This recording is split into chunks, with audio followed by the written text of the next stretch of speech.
My first experience that I can openly recall took place at my grandparents' 48-acre ranch out in the countryside. And it started inside a barn where we kept horses and some of the cows that were on the property due to other agricultural interests that had things going on in the property. I can remember getting up in the morning. I can remember having to do my chores as most kids out in the country in the 70s, the early 70s, to put it in a time frame for you, as most children out in the country would have done during the school year before the school bus came along to pick them up. Since I lived a great deal at that particular point in time out in the serious country, our closest neighbor was at least 17 miles from me. So there's not a whole lot of a chance of people being able to do things like, balloons or anything like that. And I might add that it was the 70s. So there was not a great deal of the free technology as there is now that you can go and buy at the local store for your children to go and play with. There was none of this technology back then. Yeah, so you were just basically your regular kid that was doing his chores in a just barn. Just a regular country kid doing my chores. That's right. And not thinking about seeing anything. No, it's getting my chores done and getting out to the signpost in time to catch the bus. Because then it was another hour or so drive on the bus just to get back to town to go to school. Wow. Okay, that's when I noticed. I noticed out above the large hill, which happened to be the largest plateau in the entire county in that area. I noticed that above it looked like a pearl. I've seen the moon. I've seen Venus. I've seen every single type of constellation that you can possibly see with the naked eye, possibly due to the fact that when you're out there in the country, there's no light bleed off from any other source outside of what's coming in from outer space. So you get a pretty clear look at the sky when there's no moon and it's a clear evening. And it did not seem very out of place, but the time of day did. I've seen the particular pearl before, but this one was, like I said, hovering some 100 feet off of the top of the plateau. And I was not afraid. I was more curious, and I had a very happy feeling deep inside me that I was received and understood, that I'm not afraid, that I'm excited to see you. I felt the same. Wow. And then, was there any at that time? Was it more of a peace, or was it unconditional love at this point, or was it just everything? It was very peaceful. It's like an old friend at that point in time. But I was only about, I believe I was close to 10 years old at that point in time. Wow, and to be 10, I did not have a whole lot of friends because you're way out in the country and you don't have a whole lot of time.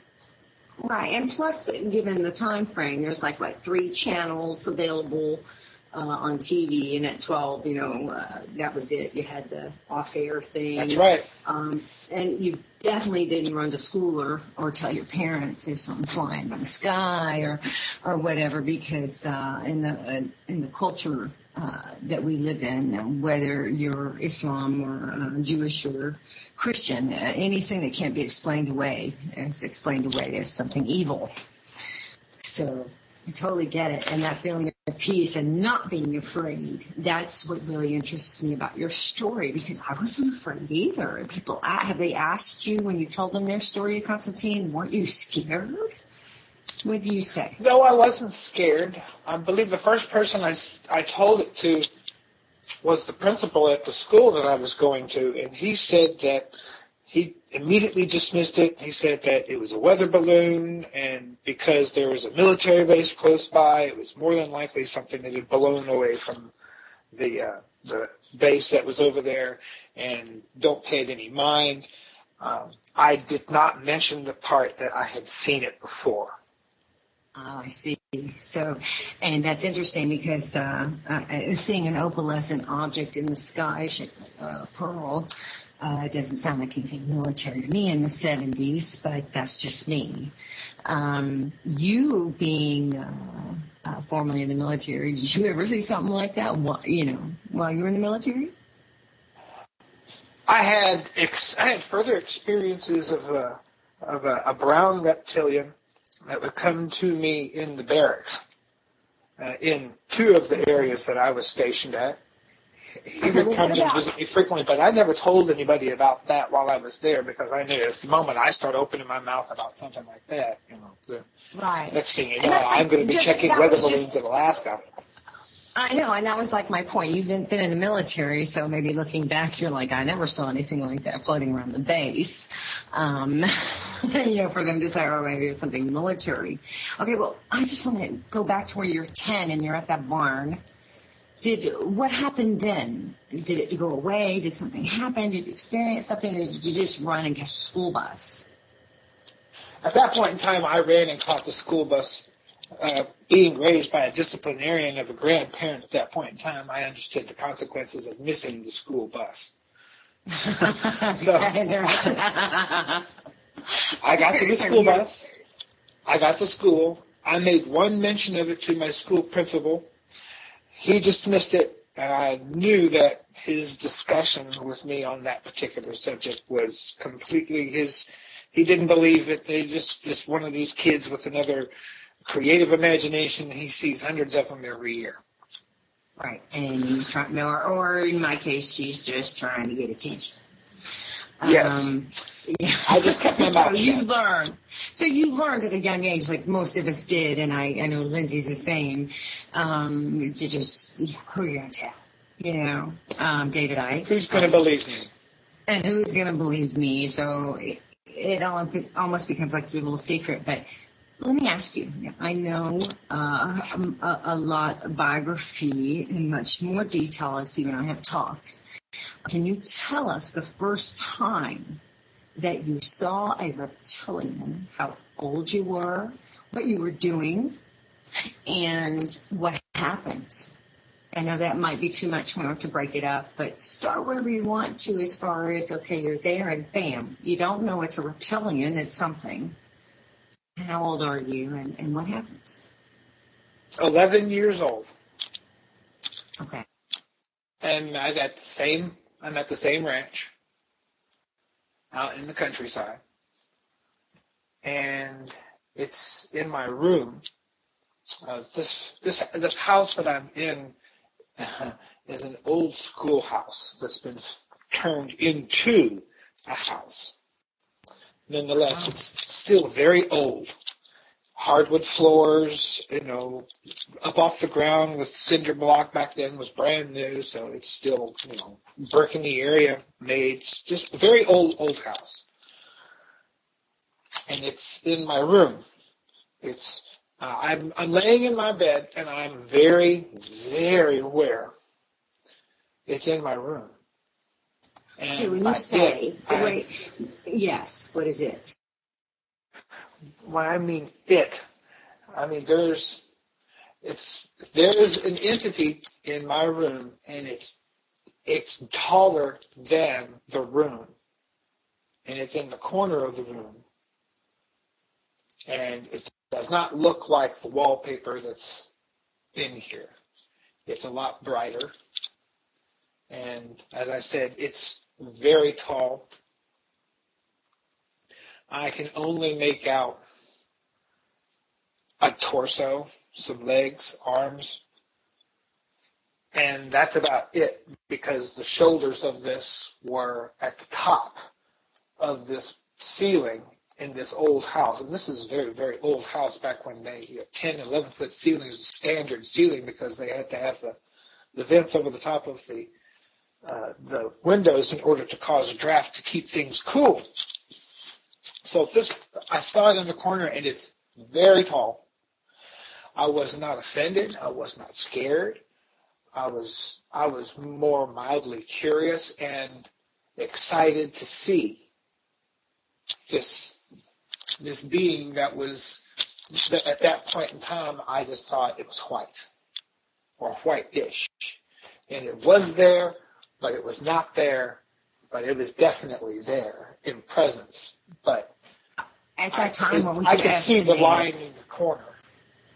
Okay. Well, at that time, about how tall would you say that you had estimated then that the being was? Oh, at least 10 feet tall. At the very least 10 feet tall. Back then, that's what I thought. So, of course, remember, I'm very small, and to an 11-year-old, somebody that's as tall as I am now is more than likely to be enormous. So. All right, well, let me just ask you this. You've also said that you've been curious and you haven't been afraid, but go into the next experience, if you can, the next couple of experiences during that time frame before you left home that stand out that you wish to share.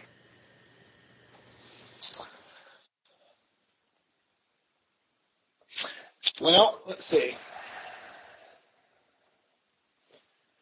I can remember being visited many times at night. I can remember confusing myself, thinking, well, maybe this is just very elaborate dreams.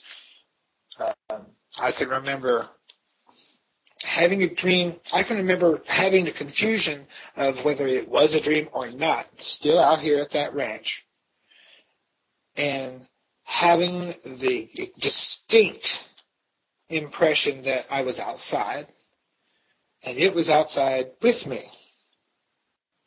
I didn't have a name at that point in time. I only had a feeling, an impression. There was never at that particular point in time that I can remember consciously at this point, a full, complete body until I became around 16 or 17 and had moved with my parents from that ranch to the city in the Midwest. Okay, so would this be after the time that you moved that you saw the being, all of the being, or still parts? That would be that would be afterwards. Can you describe what you remember seeing when you saw, and I'm going to say her, because you have explained it as a female. Yes, it is a female. What you saw. Yeah, describe the colors, the height, muscular tone, anything that comes to mind. She's very, very tall. Very tall. Compared to me. I'm 6.5 feet tall now at my age. And even back then I thought she was extremely tall. It's basic humanoid form, a trunk, chest, arms, legs, feet, hands. The hands are like, there's a thumb, and there are only 3 fingers. But the middle finger is looks a bit like if you were to cross your ring finger underneath your middle finger on both hands. It looks something similar to that, only the fingers are much longer. When she walks, her feet were more like, if you look at a cat's foot compared to a human's foot, you will note that a cat rests its weight on the front balls and toes of its foot, and the portion from there to the heel is elongated out, and they don't utilize that very much. It's in much the same fashion. A long tail, not extremely thick at its base at the lower back where it comes out at, but it is very muscular, extremely high-toned, muscular, very high definition. I believe the muscle, the bodybuilders call it being ripped. She's very ripped. And she's covered in basically 3 types of scale. She's from her throat, on the inside of her throat, down to the front of her upper chest, and halfway down her torso, she's covered in what would be considered like a long scale, like on the underside of a snake. And and then from there down, the scales get more. They turn circular, and they get smaller and smaller and smaller, going down the legs, and going down the back. She also has a crown, so to speak, a horn, 3-horn, and what would kind of look like a very thick-tailed mane, like a horse's mane, but it's extremely thick.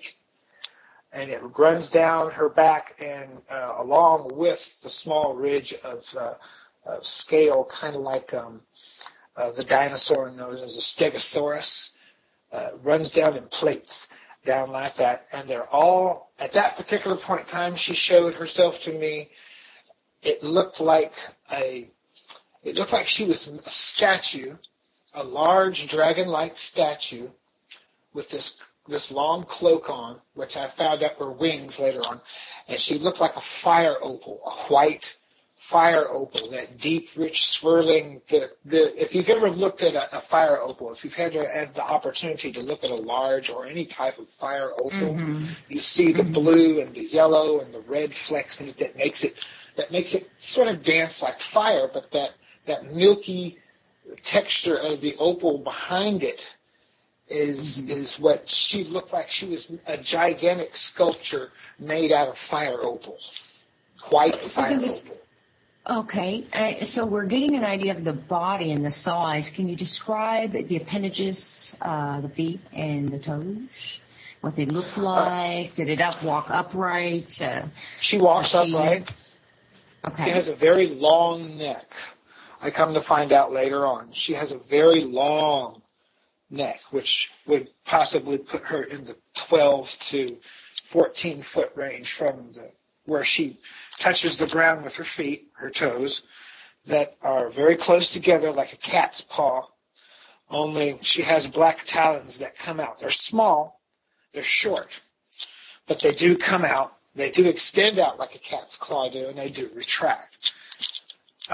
Much like a cat's paw, close together like that.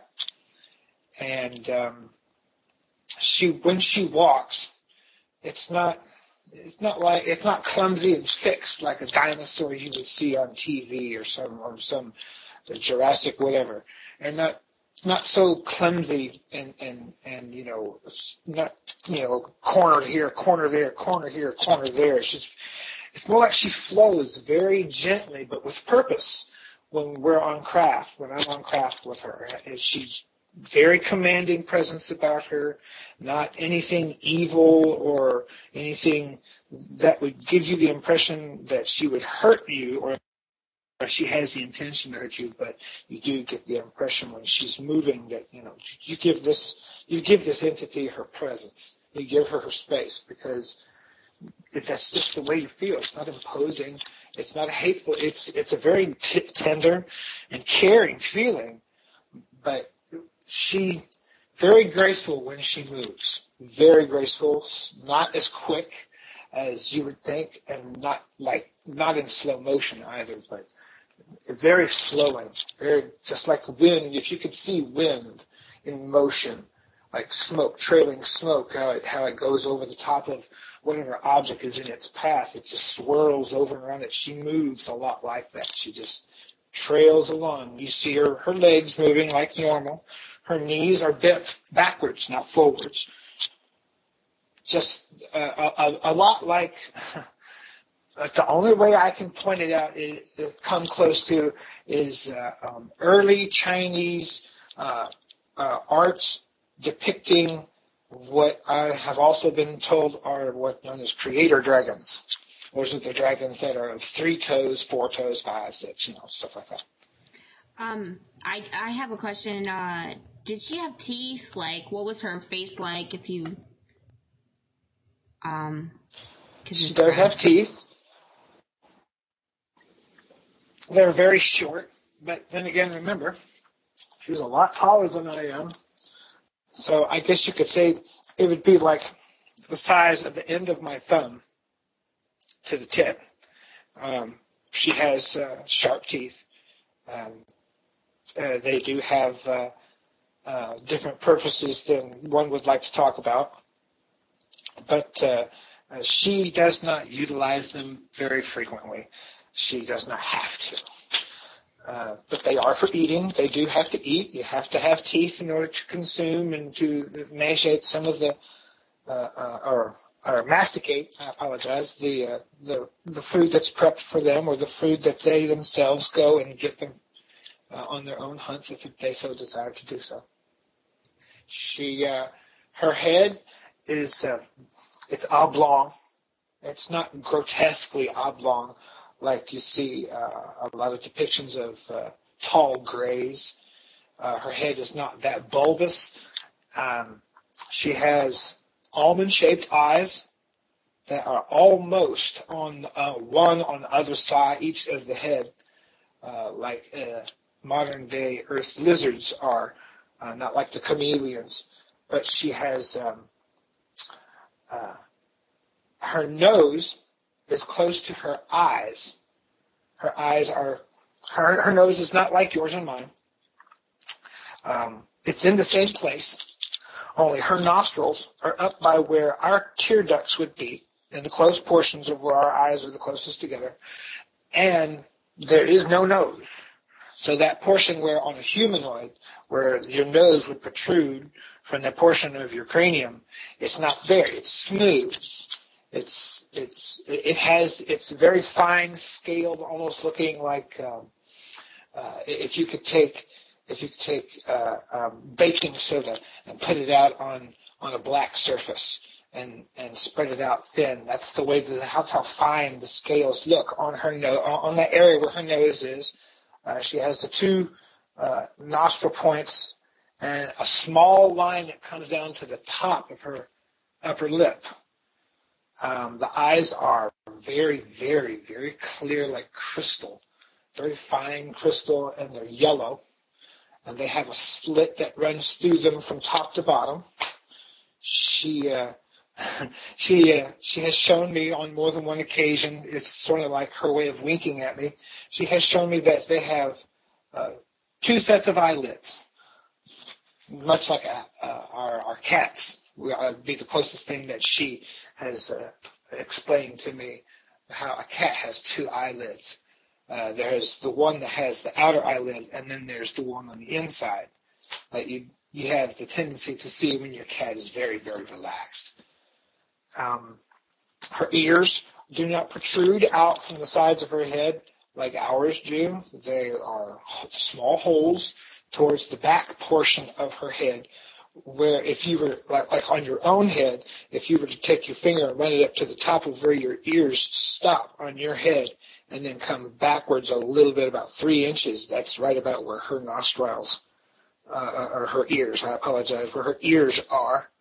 And they're very close to the outer horn that is there, the short horn, before the crown and the hair comes back. And there's the long neck, of course. And her tongue. She has a very long tongue, but it's not forked like some people would think it is. It's very pointed, but it ranges from whatever color she wants it to be. It doesn't make any difference. Wow. That's quite amazing.